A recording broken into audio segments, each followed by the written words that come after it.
शिक्षा जागरूकता के संबंध में जमीयत उलेमा जिला मुजफ्फरनगर की एक अहम बैठक मदरसा महमूदिया सरवट में आयोजित की गई, जिसकी अध्यक्षता जिलाध्यक्ष मुफ्त बिनियामिन साहब व संचालन जिला महासचिव कारी जाकिर हुसैन कासमी ने किया।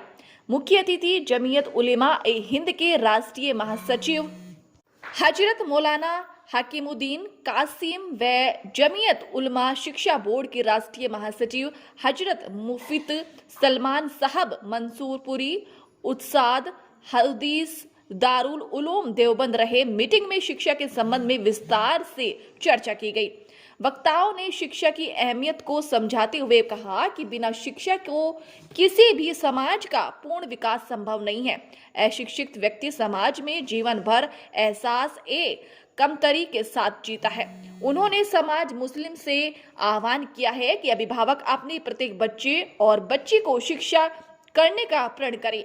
उनके लिए अपनी आर्थिक स्थिति के मुताबिक गैर जरूरी कामों में होने वाले खर्च को नियंत्रित कर उस धन को अपने बच्चों और बच्चियों की शिक्षा पर खर्च करें। जो आर्थिक रूप से अधिक मजबूत लोग हैं वो अपने समाज के आर्थिक रूप से कमजोर लोगों के बच्चों की शिक्षा की जिम्मेदारी उठाएं।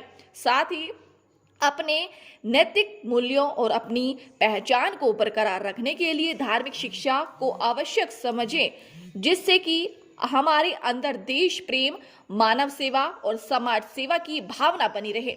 अपने नैतिक मूल्यों से जुड़े रहने के लिए सभी स्कूली छात्रों को अलग से घंटा प्रतिदिन धार्मिक शिक्षा ग्रहण करना सुनिश्चित करें। उनके लिए जमीयत उलमा धार्मिक शिक्षा बोर्ड के द्वारा जो प्रबंध किए गए हैं उनका खुद भी हिस्सा बने और अपने बच्चों को उसका हिस्सा बनाना सुनिश्चित करें। इस अवसर पर मौलाना हामिद बागोवाली, पूर्व विधायक मौलाना जमील अहमद, मुफ्त अब्दुल कयूम सरवट, मौलाना माज हसन, मुफ्त इकबाल, मौलाना अरशद मीरापुर, हाफिज फुरकान, मौलाना मूसा, कारी मोहम्मद सादिक, मौलाना कलीम सहित जनपद के सैकड़ों जिम्मेदार और जमीयत के जिला पदाधिकारी और कार्यकर्ता शामिल हुए। बैठक के अंत में संचालक जनाब कारी जाकिर हुसैन कासमी सिक्योरिटी जमीयत उलमा उत्तर प्रदेश ने सभा में सम्मिलित हुए सभी मेहमानों का धन्यवाद किया। आज हम लोग इस वक्त मदरसा महमूदिया सरवट में हैं और ये नाम जो यहाँ रखा गया है, इस मदरसे का नाम महमूदिया और महमूद नगर। आपको याद होगा 1866 में जब देवबंद का मदरसा शुरू हुआ था तो उसमें जो पहले पढ़ने वाले तालिब इल्म थे उनका नाम महमूद था। और हिंदुस्तान की आज़ादी के लिए माल्टा की जेल में 3 साल 7 माह 1916 से 1919 तक रहे माल्टा के जजीरे में। तो उनकी एक कोशिश और फिक्र थी जिसकी बुनियाद उन्होंने अलीगढ़ में जामिया मिल्लिया के रखी थी। कोशिश ये की जाए फिर उनके बाद के शागिर्दों ने कि हमारा समाज और हमारा मुआशरा, हमारे बच्चे, उनको पढ़ लिख करके तैयार किया जाए जिससे मुल्क के लिए वो नफा बख्श हो। आज का निज़ाम तालीमी बेदारी ही के ताल्लुक से एक छोटी सी कॉन्फ्रेंस जिला लेवल पर रखी गई, तो इसी हवाले से आना हुआ है। और ये कोई नया नहीं है, न पहली मरतबा हो रहा है, बल्कि 1951, 52, 53, 54, 55 में इस पे काफी कोशिश हुई और उसका एक सिस्टम बना करके उस निज़ाम के तहत एक बोर्ड बनाया गया और उस निज़ाम के तहत ये सिलसिला चल रहा है जिसके लिए आज हम लोग यहाँ मुजफ्फरनगर में आए हुए हैं। अभी हाल ही में कुछ मदरसों को नोटिस भेजे गए थे, हालांकि वो वापसी दे दिए गए, लेकिन उसके बाद आपकी इस तरह की मीटिंग के क्या मायने हो जाते हैं?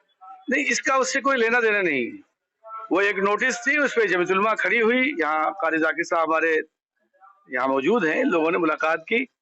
अफसरान को जो गलत फहमियाँ थी उनको कागजात पेश करके, चूंकि जमीयत उलमा हिंद ने ही उसे किया था मौलाना महमूद बदरी साहब की कोशिश से, तो अफसरान ने उसे देखा और समझ करके उसको वापस कर लिए। हम उनके इस सिलसिले में शुक्रगुजार हैं और जमीयत उलमा को मुबारकबाद पेश करते हैं। तो इसका उससे कोई जोड़ नहीं, ये एक अलग चीज है जो लगातार चल ही रहा है और वो एक गवर्नमेंट में किसी तरह से नावाकिफियत की बुनियाद पर कोई ऐसा मैसेज आ गया होगा जिस पर उन्होंने ये नोटिस ली थी, अब वापस ले लिया उसे। प्रधानमंत्री ने एक सपना देखा था कि मदरसों को डिजिटल बनाना है, एक हाथ में कुरान हो, एक हाथ में दुनियावी तालीम हो, कंप्यूटर हो। उसको लेकर योगी सरकार ने अभी डिजिटल बनाने की बात मदरसों को कही थी। योगी सरकार के फैसले को किस तरह से जमीयत देखती है, मदरसों के हित में जिस तरह से फैसला था? देखिए, गवर्नमेंट हमारे मुल्क में मजहबी तालीम के लिए सबको आज़ादी, इस पे किसी को पाबंदी या इस तरह का निज़ाम उस पर थोपा नहीं जा सकता है। तो मदारिस का भी अपना एक किरदार है, वो उसके मुताबिक काम कर रहे हैं। और मैंने अर्ज किया ना, 4% लोग हैं जो सच्चर साहब की रिपोर्ट में भी है और रंगनाथ मिश्रा साहब की भी रिपोर्ट में। 96% जो हमारे बच्चे हैं उनके बारे में किसी को फिक्र नहीं। और 4% बच्चे जिनको हम लोग मदारिस के लोग मेहनत करके, कोशिश करके, गवर्नमेंट के बोझ को हल्का करके, गवर्नमेंट को तो शुक्रगुजार होना चाहिए और चीज आए कि उन पे मेहनत होती, जो लोग कहीं नहीं जा रहे हैं, तो जिन पे काम हो रहा है उनकी तरफ उनकी भी फिक्र है। मैं आपके माध्यम से दोनों का शुक्रिया अदा करना चाहता हूँ और ये कहना चाहता हूँ कि ऐसे बच्चे जो कहीं नहीं है, 96% न पढ़ रहे हैं या जो पढ़ने जा रहे हैं, तो उनकी तरफ पूरी तवज्जो दी जाए ताकि दुनिया में जिस तालीम की जरूरत है वो हर एतबार से तैयार हो और हाई एजुकेशन में उतरे। डॉक्टर अब्दुल कलाम जैसे लोगों की जरूरत है, उस तरह के लोगों को पैदा करके खड़ा किया जाए। बहुत बड़ा समाज और बहुत बड़ा मुल्क है।